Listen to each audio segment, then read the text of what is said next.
വണ്ടൂർ അമ്പലപ്പടി പുല്ലൂർ വളവിൽ നിയന്ത്രണം വിട്ട ലോറി 7ഓളം വൈദ്യുതി തൂണുകളും മതിലും മുറ്റത്തുണ്ടായിരുന്ന തെങ്ങും തകർത്ത് വീട്ടിലേക്ക് ഇടിച്ചു കയറി. വണ്ടൂർ അമ്പലപ്പടി പുല്ലൂർ വളവിലാണ് അപകടം തുടക്കതയാകുന്നത്. 3.5 ലക്ഷം രൂപയുടെ നഷ്ടം സംഭവിച്ചതായി KSB അധികൃതർ അറിയിച്ചു.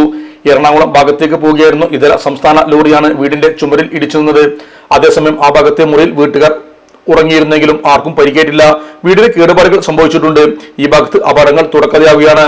ഇലക്ട്രോണിക്സ് ഗൃഹോപകരണങ്ങൾ വാങ്ങുമ്പോൾ വിശ്വസ്തതയ്ക്ക് നിങ്ങൾ പ്രാധാന്യം കൊടുക്കാറില്ലേ? എങ്കിൽ വരൂ സോഡിയാക് ഇലക്ട്രോണിക്സിലേക്ക്. മറ്റാർക്കും അവകാശപ്പെടാനാവാത്ത 35 വർഷത്തെ സേവന പാരമ്പര്യമുള്ള മലപ്പുറത്തെ ഏക ഷോറൂം. എല്ലാ പ്രമുഖ ബ്രാൻഡുകളുടെയും refrigerator, washing machine, LED TV, mixie, oven തുടങ്ങിയ ഗൃഹോപകരണങ്ങളുടെ വിപുലമായ ശ്രേണിയിൽ നിന്നും തിരഞ്ഞെടുക്കാം. കൂടാതെ നിങ്ങളുടെ പഴയ പ്രൊഡക്റ്റുകൾ എക്സ്ചേഞ്ച് ചെയ്യാനുള്ള അവസരവും ഒപ്പം ഏറ്റവും മികച്ച വിൽപ്പനാനന്തര സേവനവും. മലപ്പുറത്തിന്റെ വിശ്വസ്ത home appliances partner zodiac electronics. Traffic circle, Kottappadi, Malappuram.